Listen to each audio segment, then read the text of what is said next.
Hello dear students, स्वागत है आपका हमारे यूट्यूब चैनल स्टडी होम पर। स्टूडेंट्स, क्लास 7 के मैथ के इस वीडियो में आज का हमारा टॉपिक रहेगा चतुर्भुज। चतुर्भुज जिन्हें इंग्लिश में हम क्वाड्रिलेटरल्स बोलते हैं। जानेंगे क्वाड्रिलेटरल्स किन्हें कहते हैं और इसके अंग और प्रकारों को भी जानेंगे। साथ ही लास्ट में हम इस पर आधारित एक एक्सरसाइज सॉल्व करेंगे। तो बने रहिए हमारे साथ हमारे चैनल स्टडी होम पर। तो शुरुआत करते हैं चतुर्भुज। स्टूडेंट्स, जैसा कि हम पिछली कक्षाओं में पढ़ चुके हैं कि तीन भुजाओं से बनी बंद आकृति को त्रिभुज कहते हैं। उसी तरह से चार भुजाओं से बनी बंद आकृति को हम चतुर्भुज कहते हैं, या चार रेखाखंडों से बनी बंद आकृति को हम चतुर्भुज कहते हैं। यहाँ पे आप चित्र में देख सकते हैं एक चतुर्भुज ABCD दिया हुआ है, जिसकी चार भुजाएं AB, BC, CD और AD दी हुई हैं, और ये इन चार भुजाओं से बनी हुई बंद आकृति है। इस तरह से ये चतुर्भुज ABCD कहा जाएगा। आगे जानेंगे इसके अंगों के बारे में। कौन कौन से अंग होते हैं एक चतुर्भुज के। चतुर्भुज के शीर्ष, भुजाएं, विकर्ण, संलग्न भुजाएं और सम्मुख भुजाएं, इन सभी के बारे में जानेंगे। तो सबसे पहले बात करेंगे चतुर्भुज के शीर्ष शीर्ष के बारे में। तो स्टूडेंट्स, दो संलग्न भुजाएं जहां पर आकर जिस बिंदु पर आकर मिलती हैं वह बिंदु शीर्ष कहलाता है। जैसे कि आप देख रहे हैं कि जो AD भुजा है, AB भुजा है, AD से A पे आके मिलती है। इसी तरह से AB भुजा BC से B पे मिलती है, और BC भुजा CD से C पे मिलती है, और इसी तरह से CD AD से D पर मिलती है। तो इस तरह से ये चारों इसके शीर्ष हुए। शीर्षों को हम परिभाषित कर सकते हैं कि जिस बिंदु पर दो संलग्न भुजाएं आकर मिलती हैं उसे हम शीर्ष कहते हैं। तो इस तरह से ये शीर्ष हुए ABCD, इसके चार शीर्ष। और इसके अलावा अगर भुजाओं की बात करें, भुजाएं, तो आप चित्र में देख सकते हैं कि चतुर्भुज ABCD मिलकर बना है भुजाओं AB से। AB यानी कि ये वाली भुजा, BC ये वाली भुजा, CD और DA से। इस तरह से ये चार भुजाएं हैं इसकी, AB, BC, CD और DA। इसके अलावा बात करेंगे विकर्ण की। तो विकर्ण जो दो सम्मुख शीर्षों को रेखाखंड मिलाता है, यानी दो सम्मुख शीर्षों को, आमने सामने वाले शीर्षों को मिलाने वाले रेखाखंड को हम विकर्ण कहते हैं। यहाँ पर हम चित्र में देख सकते हैं कि A के सम्मुख शीर्ष है C। A के सम्मुख शीर्ष है C, तो इसका एक विकर्ण हुआ AC, क्योंकि A और C को मिला रहा है। और इसी तरह से दूसरा विकर्ण हुआ इसका BD, क्योंकि ये शीर्ष B और D को मिला रहा है। तो AC और BD इसके दो विकर्ण हुए इस तरह से। और इसके अलावा बात आती है संलग्न भुजाओं की। संलग्न भुजाएं कौन सी होती हैं? जो भुजाएं एक दूसरे से लगी हुई होती हैं। संलग्न भुजाएं जो एक दूसरे से लगी होती हैं। तो यहाँ पे कौन सी भुजाएं आपस में एक दूसरे से लग रही हैं वो हम देखेंगे। हम देखेंगे कि AB जो भुजा है वो BC से लग रही है, वैसे ये AD से भी लग रही है, इस वाली भुजा से भी लग रही है। लेकिन अगर हम बात करें AB और BC की, तो ये संलग्न भुजाएं कहलाएंगी। ऐसे ही हम BC और CD, ये संलग्न भुजाएं कहलाएंगी। और ऐसे ही CD और DA, ये संलग्न भुजाएं कहलाएंगी। और इसी तरह से DA और AB, ये आपस में संलग्न भुजाएं कहलाएंगी। तो इस तरह से हम कह सकते हैं कि संलग्न भुजाओं के एक चतुर्भुज में होते हैं चार जोड़े। इस तरह से ये चार जोड़े हुए संलग्न भुजाओं के, ABBC, BCCD, CD DA और DA DB, AB सॉरी।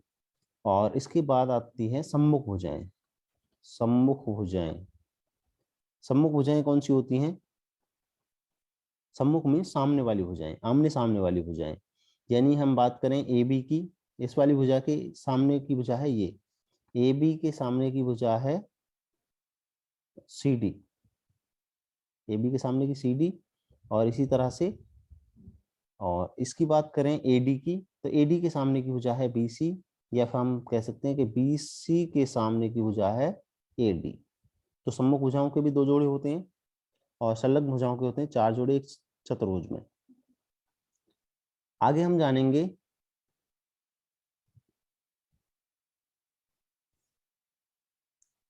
चतुर्भुज के अंतः और बाह्य कोण।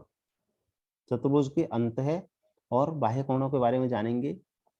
तो स्टूडेंट्स आप देख सकते हैं यहाँ पर हमने चतुर्भुज P P Q R S लिया हुआ है, साथ ही इसकी भुजाओं पी क्यू को एम तक बढ़ाया है और क्यू आर को यहाँ पे एल तक बढ़ाया है और आर एस को टी तक बढ़ाया गया है और इसके अलावा जो पी एस भुजा है उसको दोनों ओर बढ़ाया गया है वाई और एन की तरफ। तो सबसे पहले बात करेंगे चतुर्भुज के अंतः कोणों के बारे में। चतुर्भुज के अंतः कोण, एक होता है अंतः क्षेत्र जो त्रिभुज के चतुर्भुज के अंदर वाला क्षेत्र जो होता है वो इसका अंतः क्षेत्र कहलाता है, और उसके बाहर जो भी क्षेत्र होता है वो बाह्य क्षेत्र कहलाता है। तो अंतः क्षेत्र में जो भी कोण पड़ेंगे हम कह सकते हैं अंतः कोण कौन कौन से कहे जाएंगे। इसके अंतः कोण आप देख सकते हैं जो सी पी पे बनेगा, एस पे बनेगा, आर पे बनेगा, क्यू पे बनेगा, तो इनको हम नाम दे सकते हैं। इस वाले एंगल को हम नाम दे सकते हैं Q P S, angle P Q S. दूसरा एस वाले को नाम दे सकते हैं पी एस और आर। इसी तरह से इसको आर पे जो बना हुआ है अंतःकोण उसको नाम दे सकते हैं S R Q, S R Q.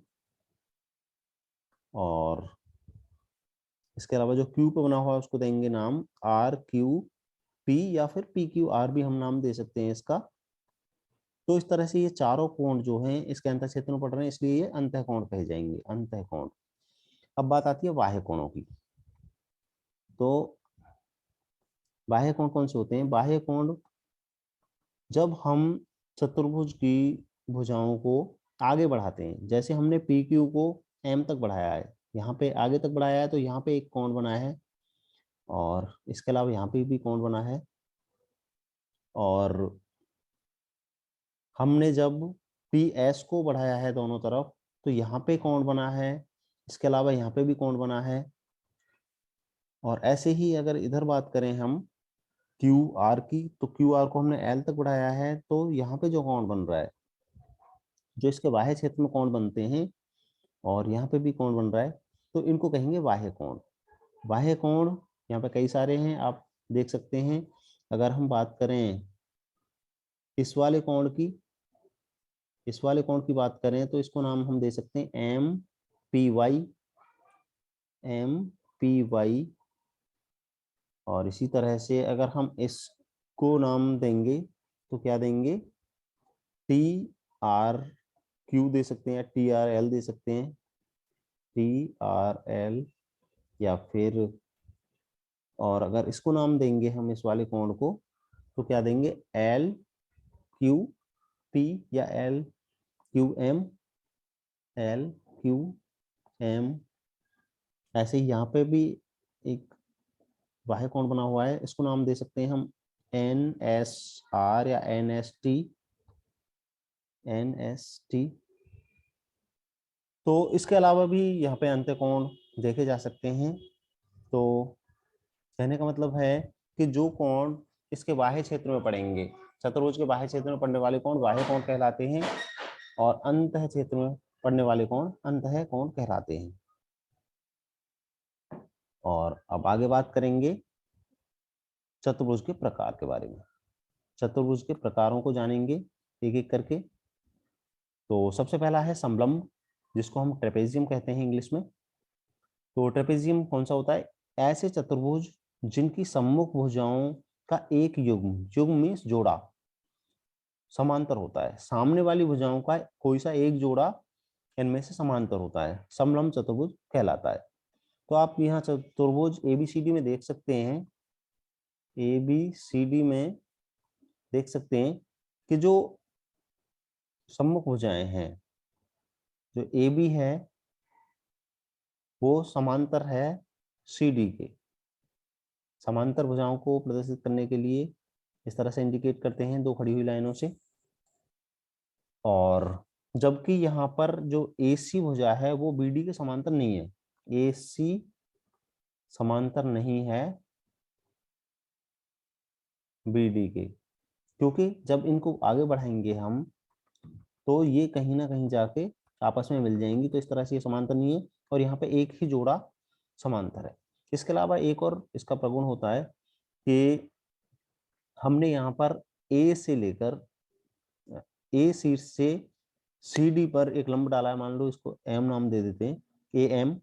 और ऐसे ही बी से हमने सी डी पे लंब डाला है, इसको एन नाम दे देते हैं। यानी जो ए एम है हमारा लंब वो बी एन के बराबर होगा, बराबर होगा बी एन के। जब हम इसको नापेंगे तो ये बराबर होगा, तो इसलिए इसको हम समलंब कहते हैं, क्योंकि इसमें लंबों की जो सम्मुख भुजाओं पर डाले गए लंबों की समांतर भुजाओं से सम्मुख भुजाओं पर डाले गए लंबों की लंबाई समान होती है, इसलिए इसको हम समलंब चतुर्भुज कहते हैं। समलंब चतुर्भुज, लंबों की जो लंबाई होती है वो समान होती है क्योंकि। इसके बाद दूसरे नंबर पे आता है समांतर चतुर्भुज, जिसको हम पैरेललोग्राम बोलते हैं। पैरेललोग्राम कौन सा होता है? ऐसे चतुर्भुज जिनमें सम्मुख भुजाओं के दोनों युग्म समांतर होते हैं उन्हें समांतर चतुर्भुज कहते हैं। युग्म मीन्स जोड़े। हमने देखा था कि समलंब चतुर्भुज में केवल एक जोड़ा सम्मुख भुजाओं का, केवल एक जोड़ा समांतर था, लेकिन यहाँ पर समांतर चतुर्भुज में दोनों जोड़े समांतर होंगे, यानी कि ए बी समांतर होगा सी डी के, और इसी तरह से ए सी समांतर होगा बी डी के। यानी दोनों जोड़े समांतर होते हैं, तो इसलिए इसको हम समांतर चतुर्भुज कहते हैं। इसके अगला है तीसरा, आयत यानी रेक्टेंगल। रेक्टेंगल कौन सा होता है? आयत एक समांतर चतुर्भुज ही होता है जिसका प्रत्येक कोण 90 डिग्री का होता है, यानी समकोण होता है। हमने देखा था कि समांतर चतुर्भुज में आमने सामने की भुजाएं समांतर थीं, लेकिन वहां पे कोण समकोण नहीं थे। लेकिन आयत में सभी कोण समकोण भी होंगे। यहाँ पे हम देख सकते हैं, यहाँ पे देख सकते हैं हम कि ए कोण ए, कोण बी, कोण सी, कोण डी, ये 90 डिग्री के एंगल हैं। तो इस तरह से ये एक मतलब समांतर चतुर्भुज है और इसमें प्रत्येक कोण समकोण होता है। इस तरह से हम डिफरेंशिएट कर सकते हैं समांतर चतुर्भुज और एक आयत में। ये आयत में प्रत्येक कोण 90 डिग्री का होता है, लेकिन समांतर चतुर्भुज में प्रत्येक कोण 90 डिग्री का होना अनिवार्य नहीं है, क्योंकि समांतर चतुर्भुज हमने देखा था इस तरह से होता है, आमने सामने की भुजाएं समांतर समानांतर होती हैं एक दूसरे से, लेकिन एंगल जो है वो 90 डिग्री के नहीं होते हैं। तो ये इनमें अंतर होता है। और इसके अलावा चौथे नंबर पे आता है हमारा समचतुर्भुज। समचतुर्भुज जिसको हम इंग्लिश में रोम्बस कहते हैं, रोम्बस।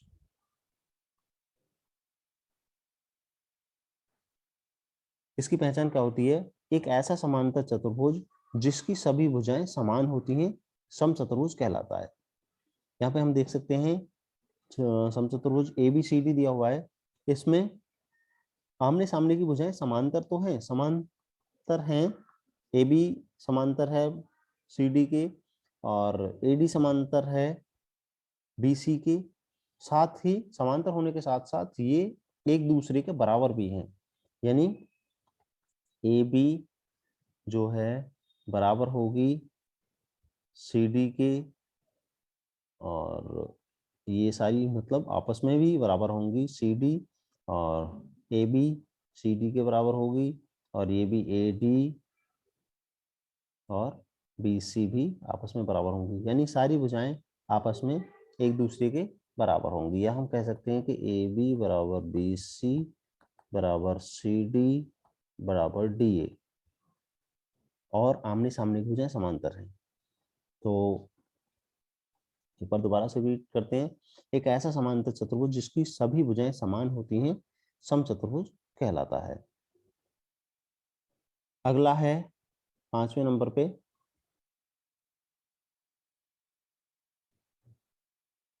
वर्ग, स्क्वायर।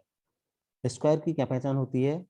ऐसा चतुर्भुज जिसका प्रत्येक कोण समकोण और सभी भुजाएं समान होती हैं। अभी हमने बात की थी पीछे समचतुर्भुज यानी रोम्बस की। तो रोम्बस में क्या था कि सभी भुजाएं बराबर तो थीं, लेकिन प्रत्येक कोण 90 डिग्री का नहीं था, समकोण नहीं था। लेकिन यहाँ पे प्रत्येक कोण समकोण है और सभी भुजाएं बराबर भी हैं, यानी और आमने सामने की भुजाएं, यानी इसको हम समांतर चतुर्भुज भी कहेंगे, क्योंकि आमने सामने की भुजाएं यहाँ पे समांतर भी हैं। ए बी समांतर है सी डी के, और ए डी समांतर है बी सी के।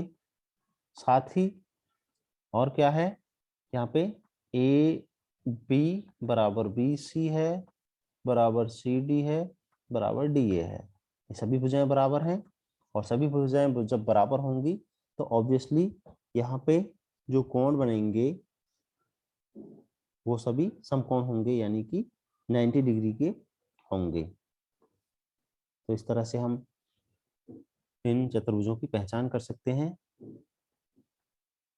और इसके अलावा अब 6 नंबर पे आता है काइट, पतंग। एक पतंग को हम कैसे परिभाषित करते हैं, आइए देखते हैं। पतंग इंग्लिश में काइट कहते हैं। एक ऐसा चतुर्भुज जिसमें दो आसन्न भुजाओं के युग्म बराबर हों पतंग कहलाता है। ऐसा चतुर्भुज जिसमें आसन्न भुजाएं मीन्स जो एक दूसरे से लगी हुई है, जैसे ये इसको पहले नाम दे देते हैं ए बी सी और डी। यहाँ पे हम देख सकते हैं कि ए डी जो या फिर ए बी जो भुजा है वो ए डी से लगी हुई है, और ऐसे ही सी डी जो भुजा है वो बी सी से लगी हुई है। तो इसकी पहचान क्या होती है कि दो आसन्न भुजाओं के युग्म बराबर होते हैं, यानी ए डी बराबर होगा, सॉरी हाँ, ए डी बराबर होगा ए बी के, और उसी तरह से सी डी बराबर होगा, ये सी डी बराबर होगा बी सी के। ये काइट की पहचान होती है कि जो संलग्न भुजाएं हैं या आसन्न भुजाएं हैं वो एक दूसरे के बराबर होते हैं, यानी ए डी बराबर होगा यहाँ पे ए बी के, और सी डी बराबर होगा बी सी के। ये पतंग की पहचान है, जो कि एक चतुर्भुज का प्रकार है। तो इस तरह से हमने सभी 6 प्रकार के चतुर्भुजों के बारे में जाना कि क्या इनकी पहचान होती है। आइए अब इस पे आधारित एक्सरसाइज को सॉल्व करते हैं।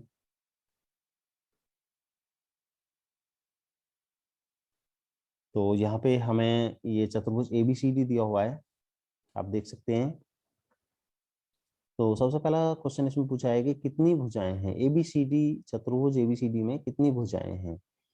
तो जैसे कि हम देख सकते हैं, ऑब्वियसली चतुर्भुज में 4 भुजाएं ही होती हैं हमेशा, और इसके कितने अंतःकोण हैं, तो अंतःकोण भी आप देख सकते हैं, ये वाले जो कोण होते हैं ये अंतःकोण कहलाते हैं, जो उसके अंतः क्षेत्र में पड़ते हैं। तो 4 अंतःकोण होंगे। सम्मुख कोणों के कितने युग्म हैं, सम्मुख कोण जो एक दूसरे के आमने सामने है, यानी कि ए के सामने है सी और बी के सामने है डी, तो कितने युग्म मीन्स जोड़े, कितने जोड़े हैं, तो हम देख सकते हैं 2 जोड़े हैं। ए के सम्मुख कोण है सी और बी के सम्मुख कोण है डी। इसी तरह से संलग्न भुजाओं के कितने जोड़े हैं, संलग्न भुजाएं संलग्न भुजाएं जैसे कि हमने बात की जो एक दूसरे से लगी रहती हैं, जैसे ए बी के साथ लगी हुई है बी सी, वैसे ए बी के साथ ए डी भी लगी हुई है। तो इस तरह से ए बी बी सी हम देख सकते हैं संलग्न भुजाओं के जोड़े क्या होंगे, ए बी बी सी हो जाएगा, दूसरा बी सी सी डी हो जाएगा, तीसरा हो जाएगा सी डी डी ए, और चौथा हो जाएगा डी ए और ए बी। तो इस तरह से 1 2 3 और 4, तो हम कह सकते हैं संलग्न भुजाओं के 4 जोड़े हैं। और कितने शीर्ष हैं, कितने शीर्ष, जैसे कि हम देख सकते हैं शीर्ष जहां पर संलग्न भुजाएं आकर मिलती हैं वो शीर्ष कहलाता है। तो शीर्ष हैं ए बी सी और डी, इस तरह से यहाँ पे 4 शीर्ष हैं। और इसके अलावा आगे फिल इन द ब्लैंक्स दिए हुए हैं, इसी चतुर्भुज में हमको देख के भरना है ये चतुर्भुज एबीसीडी में कि क्यू किस क्षेत्र में स्थित है। क्यू आप देख सकते हैं क्यू है अंत क्षेत्र में, जो इसके अंदर चतुर्भुज के अंदर पड़ रहा है वो अंत क्षेत्र में माना जाएगा, और जो बाहर पड़ रहा है वो इसके बाह्य क्षेत्र में माना जाएगा। तो क्यू है अंत क्षेत्र में, अंत क्षेत्र। और आर, आर देखते हैं आर कहाँ पे है, आर है इसके बाह्य क्षेत्र में,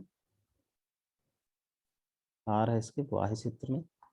और टी, टी हम देखेंगे टी इसकी भुजा सी डी पर है। टी यहाँ पे आप देख सकते हैं इसकी भुजा सी डी पर है, तो भुजा सी डी पर स्थित है। और आगे पूछा गया है कि दो शीर्षों को मिलाने से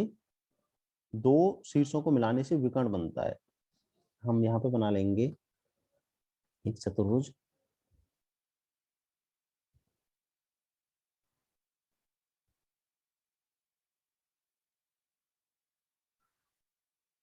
तो इसमें कहा गया है कि दो शीर्षों को मिलाने से बनता है विकर्ण। तो कौन से शीर्षों को मिलाने से बनता है, सम्मुख शीर्षों को, सामने वाले शीर्षों को मिलाने से बनता है विकर्ण। तो इसको कहेंगे, लिखेंगे यहाँ पे हम सम्मुख कोण, सम्मुख शीर्षों को मिलाने से।